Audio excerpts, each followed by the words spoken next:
তোমার মাপে হয়নি সবাই, তুমিও হওনি সবার মাপে। তুমি মরো কারো ঠেলায়, কেউ বা মরে তোমার চাপে। তবুও ভেবে দেখতে গেলে এমনি কিসের টানাটানি, তেমন করে হাত বাড়ালে সুখ পাওয়া যায় অনেকখানি। আর তাই শ্রীরামপুর বেতারবাণী মিডিয়া নেটওয়ার্ক তার বিশেষ এই অনুষ্ঠান আপনার স্বাস্থ্য আমাদের ভাবনা নিয়ে আবার হাজির হয়েছে আপনাদের সঙ্গে। আপনাদের জীবনের অসুখের জট ছাড়িয়ে শ্রীরামপুর বেতারবাণী মিডিয়া নেটওয়ার্ক তার সুখের হাত বাড়িয়ে দিয়েছে আপনাদের কাছে, শুধুমাত্র আপনাদের হাত বাড়ানোর অপেক্ষা। নমস্কার, আমি মেখলা সেন। আজকে আমাদের বিশেষ অনুষ্ঠান আপনার স্বাস্থ্য আমাদের ভাবনা, এই অনুষ্ঠানের বিশেষ পর্ব নিয়ে আবারও হাজির হয়েছি আপনাদের সামনে। আজকের এই বিশেষ পর্বে আমাদের বিশেষ অতিথি হিসেবে আমরা পেয়ে গেছি গাইনোকোলজিস্ট ডাক্তার সুস্মিতা মজুমদার মহাশয়কে। নমস্কার। উনি ওয়েস্ট বেঙ্গল গভর্নমেন্টের গাইনোকোলজিস্ট এবং মেডিকেল অফিসার। আপনাকে আমাদের এই অনুষ্ঠানে স্বাগত জানাচ্ছি। আজকে আমাদের এই বিশেষ পর্বে আমরা একটি বিশেষ বিষয় নিয়ে আলোচনা করতে চলেছি, তার নাম হলো DUH। আচ্ছা দিদি, আপনাকে প্রথম প্রশ্ন করি, এই DUH এই টার্মিনোলজিটা আমরা কম বেশি অনেকেই শুনেছি, তবে এর সঠিক নামটি বা পুরো নামটি হয়তো আমরা জানি না। আপনি এই সঠিক নামটি বা পুরো নামটি যদি একটু আমাদের দর্শকদের বলেন তাহলে ভালো হয়। DUH এইটা পুরো কথাটি হলো ডিসফাংশনাল ইউটেরাইন হেমারেজ। এটার আরো অনেক টার্মিনোলজি আছে। এটাকে DUB-ও বলা হয়, dysfunctional uterine bleeding, abnormal uterine bleeding, AUB এই নামেও চিহ্নিত করা যায়। ওকে, তার মানে এটা ইউটেরাস সম্পর্কিত একটি সমস্যা। আচ্ছা, এই যে সমস্যা অর্থাৎ আমাদের জীবনে, আমাদের জীবন থাকলে, আমাদের প্রত্যেক দিনের জীবন যাত্রা থাকলে সমস্যা হবেই। এই যে সমস্যা, এই সমস্যার প্রধান কারণগুলি ঠিক কি কি? এই যে সমস্যাটি, এটা তো মূলত রিপ্রোডাক্টিভ এজ গ্রুপের মেয়েদেরকে আমরা দেখতে পাই, যাদের মেনস্ট্রুয়েশন হচ্ছে, যারা মেনস্ট্রুয়াল এজ গ্রুপের মধ্যে রয়েছে। সাধারণভাবে সেটাকে আমরা বলি যে 15 to 45। এটা একটা অতি সরলীকরণ, যে 15 to 45 হচ্ছে আমাদের রিপ্রোডাক্টিভ এজ গ্রুপ। কিন্তু দেখা গেছে যে 15 এর আগেও আমাদের মেনার্কি হচ্ছে। ভেরি রিসেন্টলি আমাদের ইন্ডিয়ান উমেনদের মেনার্কাল এজ, মেনার্কি বলতে আমি একটা টার্মটা ইউজ করলাম। মেনার্কি মানে হলো রজস্রাবের সূত্রপাত। প্রথম রজস্রাব ঘটনাটিকে বলা হয় মেনার্কি। এই যে মানে পিউবার্টি বয়সের সময়, পিউবার্টি বয়সের সময় এই যে মেনার্কি, এই এজটা কিন্তু ক্রমশ 10-এর দিকে, এমনকি আমরা 10-এর নিচেও মেয়েদের মধ্যে এখন দেখতে পাচ্ছি। আচ্ছা, এই যে বেড়ে যাচ্ছে, এটার কোনো কারণ রয়েছে কি? আসছে সেটাতে। আর ওদিকে যে 45টা বললাম, ওখানে কিন্তু 45টাও বেড়ে ক্রমশ 55-এর দিকেও চলে যাচ্ছে কোনো সময়, আমরা এটাও দেখতে পাই। এখন যে আমরা দেখছি যে এখন মেনার্কাল এজটা পিছিয়ে আসছে, মানে এগিয়ে যাচ্ছে, আমরা ক্রমশ 10 বছর 9 বছর এরকম আমরা অনেক সময়তে পাচ্ছি। তো সেই জায়গাগুলোতেও অনেক সময়তে আসছে। এই যে সমস্যাটা আমরা শুনলাম যে মেইনলি এটা মূলত আমাদের যে রজস্রাবের স্প্যানটা রয়েছে তার মধ্যেই হচ্ছে, আমাদের রিপ্রোডাক্টিভ যে আমাদের সময়টা তার মধ্যে হচ্ছে। কিন্তু এই যে রোগটা হচ্ছে তার তো নির্দিষ্ট কোনো কারণ থাকবে, এই কারণগুলি ঠিক কি কি? আচ্ছা, আমি আপনাকে কারণগুলো একটু বয়স অনুযায়ী ভাগ করে বলি, তাহলে আপনাদের তাহলে আমাদের সবারই বুঝতে সুবিধা হবে। তার মানে আপনি বলতে চাইছেন যে এক একটা বয়সে এক এক ধরনের কারণের জন্য এই DUH-টা আমাদের জীবনে আসছে। DUB-টা যেটা হচ্ছে এক এক বয়সে এক এক কারণে হচ্ছে। ধরুন একটি মেয়ে, সে হচ্ছে পিউবার্টাল এজ গ্রুপে রয়েছে, তার সবে মাত্র মেনার্কি হচ্ছে। সেখানে আমরা কিরকম পাচ্ছি, সেখানে আমরা অনেক সময়তে পাই যে এক্সেসিভ ব্লিডিং হচ্ছে, তাকে আমরা পিউবার্টি মেনোরেজিয়া বলছি। আবার দেখা গেল মেয়েটির খুব তাড়াতাড়ি শুরু হলো, হওয়ার পরে বেশ কয়েক বছর পর্যন্ত তার আর কোনো পিরিয়ডস হলো না, আবার আফটার 2 to 3 ইয়ার্স গিয়ে তার মানে 2 থেকে 3 বছর পরে আবার শুরু হলো। এক্ষেত্রে বাড়ির সবাই বা মেয়েটির বাড়ির সবাই খুব অ্যাংসিয়াস হয়ে ওঠে, কিন্তু মানে সেটা সময়টা দেওয়া দরকার। আমি এই সময়তে শুধুমাত্র ফলো আপে রাখা যে মেয়েটির গ্রোথ ডেভেলপমেন্ট ঠিকঠাক হচ্ছে কিনা এবং ওয়েট করা, সেখানে খুব ভিগোরাস কোনো ট্রিটমেন্ট বা আদার্স কিছু দরকার হয় না। মানে শুধুমাত্র অপেক্ষা করতে হবে যে আবার পরবর্তী সময় থেকে কখন আমাদের এই সাইকেলটা শুরু হচ্ছে। তো যেটা পিউবার্টাল মেনোরেজিয়া বলছে সেটা হচ্ছে যে যখন পিউবার্টিতে শুরু হচ্ছে, পিউবার্টিতে নানা রকম প্যাটার্নে পিরিয়ডসটা আসতে পারে। কারো হয়তো 2 বছর গ্যাপ গেল, কারো 5-6 মাস গ্যাপ গেল। এমন হতে পারে যে হয়তো ফ্লোটা খুব বেশি হচ্ছে, অন্য সময় কোনো প্রবলেম নেই, ডেট ঠিক আছে, কিন্তু যখন ডিউরেশন হচ্ছে 7 days হয়তো এক্সেসিভ ফ্লো হচ্ছে। তো এখানে কি সমস্যাগুলো আসে, মেয়েটি খুব দুর্বল ফিল করে এবং তার একটা আয়রন ডেফিসিয়েন্সির সমস্যা আসতে পারে, মানে অ্যানিমিক হতে পারে, অ্যানিমিক হয়ে যেতে পারে মেয়েটি। আর একটা ব্যাপার দেখা গেছে যে পিরিয়ডের প্যাটার্ন কিরকম হবে এটা ইউজুয়ালি ম্যাটারনাল সাইডের উপর ডিপেন্ড করে। মেয়েটির মা, মাসি, দিদা এদের কিভাবে পিরিয়ড স্টার্ট হয়েছিল, কত বছর বয়সে হয়েছিল সেটার উপরও ডিপেন্ড করে। তার মানে আপনি বলতে চাইছেন যে ম্যাটারনাল সাইড থেকে যেহেতু আসছে ব্যাপারটা জেনেটিক্যালি হতে পারে, এরকম প্যাটার্নও লক্ষ্য করা গেছে। আচ্ছা, এক্সেসিভ ব্লিডিং তো একটা হয় বলছেন, কিন্তু কোথাও কি কোনো ব্লিডিং এর খামতি হতে পারে? মানে ধরুন 2 দিন বা 3 দিন হয়ে বন্ধ হয়ে গেল, আবার 7 দিন পরে হতে পারে, আসতে পারে। আমাদের এই যে পিউবার্টাল এজ গ্রুপেতে পিসিওএস এর প্রবণতাটা খুব বেশি। পিসিওএস যেখানে হচ্ছে সেখানেতে ডিসফাংশনাল ইউটেরাইন হেমারেজ খুবই দেখা যায়। সেখানে হয়তো 2-3 মাসের গ্যাপ যাচ্ছে। আবার দেখা গেল যখন স্টার্ট হলো তখন 15 days ধরে একটা ভালো হেমারেজ হয়ে গেল। তার মানে পিসিওএস এর ব্যাপারটা এই ডিইউএইচ বা ডিইউবি এর সঙ্গে সম্পর্কিত সরাসরি। মানে এটা একটা টাইপ, এটাও তোমার একটা টাইপ হচ্ছে যে PCOS one of the reason. সেটা হচ্ছে আমরা পিউবার্টাল এজ গ্রুপে এবং আর্লি এজে পাচ্ছি। শুধু পিউবার্টাল বলবো না, এটা তোমার 25-26 এই অবধিও রান করতে পারে। আচ্ছা, বেশ। আর মেনোপজাল সময়টায় যে তারপরে আরেকটা ফেজে আসি, যে আমরা যদি মানে মেনার্কি টাইমটা ছেড়ে দিলাম, যে মেয়েটির পিরিয়ড স্টার্ট হয়েছে, সি ইজ অ্যাবভ 18 নাও, সে suppose she is above 25 now, এখন সে হয়তো অ্যাক্টিভ রিপ্রোডাক্টিভ লাইফে রয়েছে, সেই সময়টা আপ টু 45 তার নানা রকম কারণে কিন্তু আবার অ্যাবনর্মাল ব্লিডিং আসতে পারে। তো সেক্ষেত্রে কারণ হিসেবে দেখা যেতে পারে যে কিছু হরমোনাল প্রবলেমস থাকতে পারে, মেয়েটি হয়তো কোনো কন্ট্রাসেপটিভ ইউজ করছে যার কারণে তার বেশি ব্লিডিং হতে পারে। আজকাল নানা রকম কন্ট্রাসেপশনস বেরিয়েছে।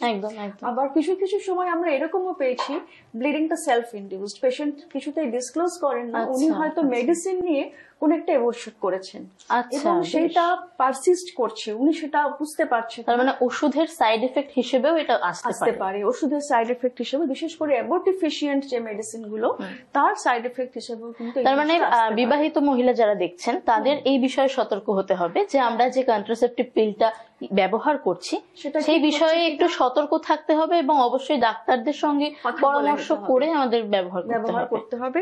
শুধু কন্ট্রাসেপটিভ পিল না, আরেকটা হচ্ছে অ্যাবর্টিফিশিয়েন্ট মেডিসিন, যেটা অনেক সময় over the counter without any consultation of doctor মানুষ ইউজ করছেন, মানে উইদাউট এনি প্রেসক্রিপশনও সেটা পাওয়া যাচ্ছে। সত্যি ভীষণ ভয়াবহ একটা বিষয়, ভয়াবহ একটা চিত্র।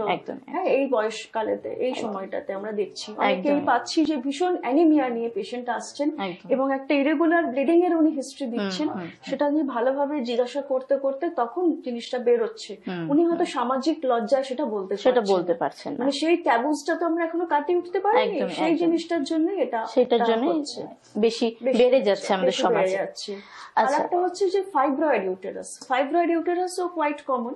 ফাইব্রয়েড ইউটেরাস মোটামুটি দেখা যাচ্ছে যে আপনার 35 এর পর থেকে 50% ওম্যান ইউটেরাস আপনি ফাইব্রয়েড পাবেন। আচ্ছা, এই ফাইব্রয়েড ইউটেরাস হওয়ার মূল কারণটি কি? ফাইব্রয়েড ইউটেরাসের মূল কারণ কিছু জানা যায় না। এটা একটা হচ্ছে ইউটেরাসের যে মাসকুলেচার থাকে সেখানে এই টিউমারটা তৈরি হয়, স্মুথ মাসল টিউমার। টিউমারটা যে খুব ক্যান্সার প্রবণ বা অন্য কিছু সে ধরনের কোনো ভয়ের ব্যাপার নেই। টিউমারটা সাইলেন্ট হয়েও সারা জীবন থেকে যেতে পারে, আপনি জানতেই পারলেন না যে মানে বিনাইন অবস্থাতে থেকে যেতেই পারে, বিনাইনই হয় এবং এটা উইদাউট সিমটমও অনেক সময় থাকে। আর মাঝে মাঝে এটা সিমটম প্রডিউস করে, সেখানে হয়তো আপনার এরকম ব্লিডিং বেশি আসলো, ডিইউএইচ আপনি পেলেন, এটা ইরেগুলার ব্লিডিং, সেখানে আপনি কারণ পেলেন, মানে ডিইউএইচটা যে পেশেন্টের এরকম একটা ব্লিডিং হচ্ছে আপনি কারণ পেলেন যে ফাইব্রয়েডটা রয়েছে, এবার সেটা হয়তো রিমুভ করলেন, তখন তার ব্লিডিংটা কমে গেল। এক্ষেত্রে আমরা বুঝবো কি করে ফাইব্রয়েসিস হয়েছে কিনা বা আমাদের ডিইউএইচ হয়েছে কিনা বা আমাদের পিসিওএসি হয়েছে কিনা, এই সঠিকভাবে আমরা কি করে বুঝতে পারবো? এই ডায়াগনোসিস করতে গেলে আপনাকে সবার আগে একটি আল্ট্রাসোনোগ্রাফি করতে হবে, ইউএসজি যেটা সাধারণভাবে করতে হবে, ইউএসজি অফ লোয়ার অ্যাবডোমেন। এটা ভীষণ ইম্পর্টেন্ট। এটা করতে পারলে আমরা মোটামুটি এটাকে ধরতে পারা যায়, মানে ঠিকঠাক ডায়াগনোসিসটা সেখান থেকে আসবে। পিসিওএস এর জন্য আপনাকে শুধু আলট্রাসোনোগ্রাফি না, সেখানে পেশেন্টের ফিজিক্যাল এক্সামিনেশনও খুব ইম্পর্টেন্ট, তার সঙ্গে তার কিছু ব্লাড পিকচারও আমরা দেখি। আচ্ছা আচ্ছা, সেই ওই সমস্তটা মিলিয়ে তবে চিত্রটা ওঠে। ব্লাড পিকচার বলতে আমরা সেখানে LH FSH রেশিও দেখি, মানে হরমোনাল ব্যালেন্স গুলো দেখি, কিছু হরমোনাল প্যারামিটারস দেখি, এবং পেশেন্টের ওভারঅল ওবেসিটি কিরকম। যে অনেক সময় থাকে যে খুব স্টাউট চেহারা, সে কিন্তু ওবিজ নয়, আবার অনেক সময় দেখা যায় সেন্ট্রাল ওবেসিটিটা বেশি, ওয়েস্ট লাইনটা হয়তো ভারী হয়ে যায়, অ্যাডিপোসাইট হচ্ছে, এবং এইখানেতে এই হরমোনাল রেজিস্ট্যান্স এবং ইরেগুলারিটি এই জিনিসগুলো আসে। অ্যাকচুয়ালি মেনস্ট্রুয়েশন কি এটা একটা খুব ভীষণ একটা সুপ্রিম কোয়ালিটির এটা অর্কেস্ট্রা। একদমই, মানে সবগুলো সমস্ত হরমোনের সাথে, সব হরমোন সম্পর্কিত, হরমোন এন্ড টিস্যু, এই সমস্ত কিছু মিলিয়ে একটা চমৎকার একটা অর্কেস্ট্রা, অসাধারণ একটা অর্কেস্ট্রা। একজন যদি কেউ কর্ড মিস করে, দেয়ার উইল বি প্রবলেম। একদম। তার মানে ঠিকঠাক হারমোনি মেনে আমরা যদি অর্কেস্ট্রাটা বাজাই, তাহলে একটা সঠিক সুর আমরা পাবো, সঠিক সুর শরীরে সঠিক সুর পাবে, ঠিকভাবে বাঁচতে পারবে। আচ্ছা, আমাদের তো আজকের বিষয় ছিল DUH। এটা তো মূলত গাইনোকোলজিক্যাল প্রবলেম। গাইনোকোলজিক্যাল প্রবলেমের সরাসরি সম্পর্ক ছাড়া আরো অন্যান্য কি শারীরবৃত্তীয় সমস্যা এই আসল সমস্যার সাথে সম্পর্কিত? হ্যাঁ, এটা হতে পারে। ধরুন যেখানে আপনার ইউটেরাসও কিছু নেই, ওভারিতেও কিছু নেই, সব ঠিক আছে, কিন্তু পেশেন্টের DUH হচ্ছে, সেখানে কতগুলো কারণ রয়েছে। যেহেতু একটা হরমোনাল অর্কেস্ট্রা, থাইরয়েডের রোল ভীষণ ইম্পর্টেন্ট, এবং অন্যান্য নানা রকম হরমোনাল টিউমার্স আমাদের ব্রেনেও হতে পারে, সেখান থেকেও কিন্তু এটা কন্ট্রোল হতে পারে। তার মধ্যে একটা হচ্ছে প্রোল্যাকটিন লেভেলের কম বেশির জন্য কম পিরিয়ড হলো, বেশি পিরিয়ড হলো, লম্বা টাইম পিরিয়ড হলো না, এই জিনিসগুলোও আসতে পারে। থাইরয়েড ডিসঅর্ডার তো ভীষণ ইম্পর্টেন্ট। আর একটা ব্যাপার হচ্ছে হাইপারটেনশন এবং ডায়াবেটিস, এই দুটি কারণেও কিন্তু ব্লিডিং ডিসঅর্ডার আসতে পারে। তার মানে ডায়াবেটিসের সাথেও কিন্তু সম্পর্ক রয়েছে। আর কোনো ক্ষেত্রে ধরো লিভার ডিজিজ হলো কারণ, সেক্ষেত্রে ক্লটিং ফ্যাক্টর গুলো তৈরি হচ্ছে না, সেক্ষেত্রেও আমরা এগুলো পাচ্ছি। আমি একটা টার্মিনোলজি শুনেছিলাম, সেক্স হরমোন বাইন্ডিং গ্লোবিউলিন। তো এই হরমোনের ইমব্যালেন্সের জন্য কি কোনো ভাবে দায়ী হতে পারে? এটাতে আপনার PCOS খুব ইম্পর্টেন্ট। আমরা যে বললাম LH FSH এগুলো দেখি, LH FSH এর সঙ্গে আমরা SHBG-টাও দেখি। আচ্ছা, সেটাও দেখা হয়। তার মানে আমাদের মোটামুটি একটা ওভারঅল রুটিন চেকআপে থাকলে আমরা মোটামুটি আমাদের কি ধরনের সমস্যা ভিতরে হচ্ছে, গোটা সিস্টেমটা, যে আমার ইউটেরাস ওভারি এই রিলেটেড এইটুকু না, গোটা মানুষটি কিন্তু ইম্পর্টেন্ট। তার মধ্যেও যদি এই DUH এসে থাকে, আমরা সহজেই সেটা শনাক্ত করতে পারবো। ইভেন সাধারণ অ্যানিমিয়া যদি কারো এক্সেসিভ হয়, সেক্ষেত্রেও দেখা যায় DUH হচ্ছে। সেখানে যদি নিউট্রিশনাল অ্যানিমিয়া হয়, তার আয়রন কম ইনটেক হচ্ছে, লাইকলি যে আদার ফুডও সে কম ইনটেক করছে, অন্য খাবারও সে কম খাচ্ছে, তার একটা নিউট্রিশনাল ডেফিসিয়েন্সি হয়ে যাচ্ছে, ভালোভাবে প্রোটিন এটসেট্রা তৈরি হচ্ছে না, কোঅ্যাগুলেশন ফ্যাক্টর ঠিকঠাক তৈরি হচ্ছে না, এমন একটা সিস্টেম হলো সেখানেও তার ব্লিডিংটা বেশি আসতে পারছে। সুতরাং এই সব প্রবলেম গুলো তো আসতে পারে। তার মানে আমরা অনেক কিছুই জানতে পারলাম দিদির কাছ থেকে। আচ্ছা, এই শরীর, এই আপনি ওবেসিটির কথা বললেন, জীবনযাত্রার কথায় আসি তাহলে। আজকালকার তো দেখতেই পাচ্ছেন বর্তমান সমাজে দাঁড়িয়ে জীবনযাত্রার একটু এলোমেলো দিক চলে আসছে। এক্ষেত্রে আপনি কি অ্যাডভাইস দেবেন? এখন এলোমেলো দিক বলতে যেটা বেশি হচ্ছে, সেটা আমি সেটা তো খুব ভাস্ট ব্যাপার, আমি কতগুলো পয়েন্ট বলতে চাই। সেটা হচ্ছে যে expectation from parents from the very beginning. আপনি যখন জন্মালেন, you are coming out of your mother's um, everybody is expecting to do miracle from. হ্যাঁ, সেটা কিন্তু পসিবল নয়, এবং সেটাকে ওই এক্সপেকটেশনটা থেকে আমাদের সরে আসতে হবে। আমাদের মা বাবাদের আগে সংযত হতে হবে, একদম গোড়া থেকে। এই যে এক্সপেকটেশনটা থেকে আপনি বেরোলেন, এটা আপনাকে দুটো জিনিস দেবে। এটা হচ্ছে একটা স্ট্রেস ফ্রি লাইফ দেবে। একদম। যদি আপনি স্ট্রেস ফ্রি থাকেন, নিজের থেকেও আপনি যদি দেখেন যে nobody is expecting anything from you and take life as it is, তাহলে কিন্তু আমরা অনেকটা স্ট্রেস ফ্রি থাকতে পারি, এবং তার যেটা ভবিষ্যতের স্বপ্ন, সেই দিকে তাকে একটু এগিয়ে যেতে সাহায্য করা। আমার মনে হয় যে সে কি চাইছে, হ্যাঁ, জোর করে কিছু চাপিয়ে না দাও। সেটা তার হলো তার মনের সাইকোলজিক্যাল ডেভেলপমেন্টটা আমি বললাম। আর যদি তার এবার দেখুন তার ফিজিক্যাল এই যে ব্যাপারগুলো, তার প্রপার নিউট্রিশন, কিছু একটা খেতে চাইছে, আমি একটা কিছু ফ্যাটি ফুড খাইয়ে দিলাম, বা এটা বাচ্চাটা পছন্দ করছে আমি তাকে একটা দিলাম বারবার, বা তাকে আমি তাকে সময় দিতে পারছি না, সেই সময়টা প্যাম্পার করার জন্য তাকে একটা কিছু দিয়ে ভুলিয়ে দেওয়া, একটা চকলেট বা আইসক্রিম দিয়ে ভুলিয়ে রাখা। এই জিনিসগুলো হতে হতে কি হয়, আলটিমেটলি ফুড হ্যাবিটটা অন্যরকম চেঞ্জ হয়ে যাচ্ছে। আচ্ছা, আমি আরেকটা জিনিস বলি, আমাদের ওই এজ গ্রুপের মধ্যে যখন 45 এন্ড বিয়ন্ড, 45 এন্ড বিয়ন্ড যখন মেনোপজালটা আসছে, অ্যাপ্রোচ করছে, তখন কিন্তু সেই পেশেন্টটা যখন এরকম একটা হ্যামারেজ হচ্ছে, আমরা কিন্তু তাকে শুধু আল্ট্রাসোনোগ্রাফি করব তাই না, আরেকটা টেস্ট করব, সেটা হচ্ছে এন্ডোমেট্রিয়াল বায়োপসি। বায়োপসি কেন করছি? To rule out endometrial carcinoma. আচ্ছা, বেশ। আচ্ছা, এই এন্ডোমেট্রিওসিস, আচ্ছা যে লাইনিংটা তৈরি হয়, যেটা সেড হয়ে পিরিয়ডস হয়, সেইটারই একটা বায়োপসি আপনি বলছেন? সেটারই বায়োপসি আমরা করছি। আচ্ছা, এই যে পিরিয়ড সংক্রান্ত আমাদের আজকের আলোচনা, এই সূত্র ধরেই একটা কথা মাথায় আসছে যে অনেক মেয়েরই পিরিয়ড চলাকালীন সময়টুকুতে ভীষণ পেট ব্যথা হয়, পেটে ক্র্যাম্প হয়, মাসেল ক্র্যাম্প। সেইটা কি কোনো ইন্ডিকেশন বা কোনো রোগের লক্ষণ হতে পারে, ডিইউএইচ বা পিসিওডি বা এই সংক্রান্ত? দেখুন, ক্র্যাম্পসটা কিন্তু হবে। ক্র্যাম্পসটা এই জন্যই হয় যে if there is something in uterus, uterus will try to expel it, ওকে বার করতে চায়, এবং বার করতে গেলে কি ওটাকে চিপে বার করতে হবে, যখনই চিপবে তখনই ওটা ক্র্যাম্পসটা আসে। অনেকের বেশি হয়, অনেকের কম হয়, অনেকের মিডিয়াম হয়, অনেকে এটা ডিপেন্ড করে পার্সন টু পার্সন, কার কেমন মানে টলারেন্স। হ্যাঁ, অনেকের দেখবেন বিশাল মশা কামড়াচ্ছে, সেখানে সুন্দর বসে আছে, অনেকে একটা মশা কামড়ানোতেই খুব ছটফট করে ওঠে।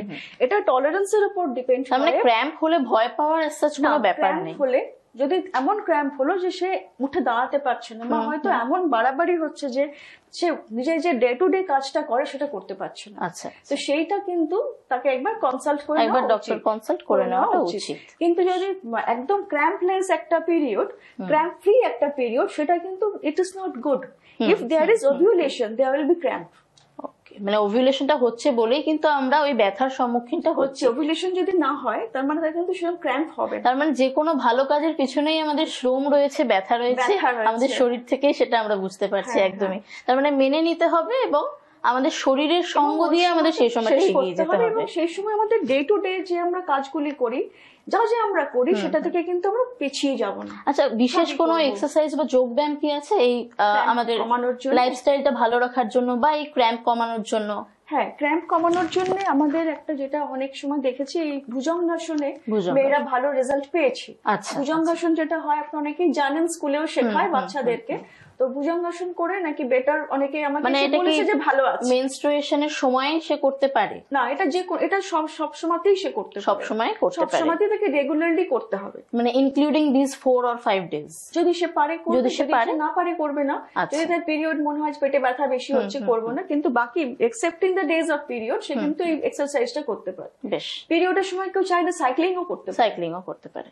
বেশ, ভীষণই ভালো একটি আলোচনার মধ্যে দিয়ে আমরা চলেছি। আচ্ছা, শেষ প্রশ্নে আসি। আপনি আমাদের দর্শক বৃন্দদের জন্য কিছু সংক্ষেপে বার্তা দিন এবং তার সঙ্গে উল্লেখ করে দিন যে কি কি ধরনের ডায়েটারি গাইডলাইন আমাদের মাথায় রাখতে হবে। আচ্ছা, যেটা বলার সেটা হচ্ছে যে আতঙ্কিত হবেন না, সতর্ক হন। প্রথম কথা হচ্ছে এটাই যে আমরা কেউ অমর অজর নই, কার কখন কোন অসুখ শরীরে বাসা বাঁধবে এবং সে অসুখের কতদূর চিকিৎসা সম্ভব আমাদের শাস্ত্রে, সেটা কিন্তু খুব লিমিটেড। সুতরাং সতর্ক হন, অনেক কিছুই তাতে আমরা আটকাতে পারি, আতঙ্কিত হওয়ার কিছু নেই। আর একটা ব্যাপার হচ্ছে, যেটা যে সময়ের, যখন আপনার মেনোপজের দিকে যাচ্ছেন, সেই সময় কিন্তু সরাসরি ওষুধ খেয়ে পিরিয়ড থামাবার চেষ্টা না করে অবশ্যই এন্ডোমেট্রিয়াল বায়োপসি করাটা খুব প্রয়োজন। এবং এক্ষেত্রে দেখা গেছে যদি এন্ডোমেট্রিয়াল কার্সিনোমা থাকে, সেটা কিন্তু আর্লি স্টেজে ধরা পড়লে সম্পূর্ণ কিউরেবল, সম্পূর্ণ নিরাময়যোগ্য। আর আমাদের যে আজকের যে বিশেষ আলোচনা ডিইউএইচ নিয়ে, এটিও আপনি বলছেন সম্পূর্ণ নিরাময়যোগ্য। এবং এর যে বিভিন্ন রকম কারণ থাকছে, ওই যাদের ক্যান্সার থাকবে তাদেরও একটা এরকম ইরেগুলার ব্লিডিং শিডিউল চলবে, সেটাকে আমরা সারিয়ে ফেলতে পারি, মানুষের প্রাণটিও রক্ষা পেল ঠিক মতন সময় ধরা পড়লে। আর ডায়েটারির দিক থেকে হচ্ছে যে আপনি যতটা সম্ভব বাড়ির খাবার খাওয়া এবং বাইরের fatty food, oily food avoid করে চলে, এবং হাই সুগার কন্টেন্ট ফুড, যেগুলো অনেক সময় আমরা কি হয় হ্যাপিনেস ফুড বলে খেয়ে নিই, চকলেট, আইসক্রিম, ভীষণ একটা ভালো লাগলো। মুড এলিভেটিং যে ফুড গুলো আমরা খাই সেগুলো কিন্তু মুডটা তাৎক্ষণিক এলিভেট করে, হ্যাপি হরমোন গুলো রিলিজ করে, হ্যাঁ হ্যাপি হরমোনস রিলিজ করে, কিন্তু তারপরে প্রবলেম আসে, তারপরে আমরা দুঃখিত হয়ে যাই আলটিমেটলি। একদমই তাই। তার মানে আমরা এটাই বুঝতে পারছি যে আমাদের সাময়িক আনন্দ, সাময়িক আরামকে আমরা যদি বর্জন করতে পারি, আমরা যদি কষ্টের মধ্যে দিয়ে, শ্রমের মধ্যে দিয়ে আমাদের জীবন যাপনকে চালিয়ে নিয়ে যেতে পারি এবং অযথা ভয় না পেয়ে বরং সতর্ক হয়ে আমরা যদি ডাক্তারের সহায়তায় আমাদের জীবনটাকে সুন্দরভাবে সাজাতে পারি, তাহলেই আমরা জীবনে সুস্থ থাকবো এবং আমাদের জীবনের সঠিক হারমোনিকা মেনে আমরা আমাদের নিজেদেরকে সুস্থ রাখতে পারবো। তবেই একটি ভালো সুর আমাদের শরীর থেকে খেলতে পারবে। আমাদের জীবন কি, এ তো একটা অর্কেস্ট্রার মতো। একদিন শুরু হলো, হ্যাঁ ব্যান্ড মাস্টার স্টার্ট করলেন, কিন্তু উনি তো একসময় থামতে বলবেন, কিন্তু সুরের রেশটা থেকে যাবে। তার মানে শুরু করা এবং থামার এই সূত্রটা আমাদের কিন্তু জীবনে একদম প্রথিত করে নিতে হবে। হ্যাঁ, তাহলে আপনারা নিশ্চয়ই আজকের এই বিশেষ অনুষ্ঠানটি থেকে উপকৃত হলেন। একটি কথা আছে, সুশিক্ষা এবং সুস্বাস্থ্য এই দুটি হলো জীবনের সবচেয়ে বড় আশীর্বাদ। এই কথা মাথায় রেখে আমাদের জীবনে পাথেয় করে আমাদের এগিয়ে যেতে হবে। অবশ্যই হাসি মুখে থাকতে হবে, সুস্থ থাকতে হবে এবং অপরকেও ভালো রাখতে হবে, সুস্থ রাখতে হবে। নমস্কার, আবার দেখা হবে। নমস্কার।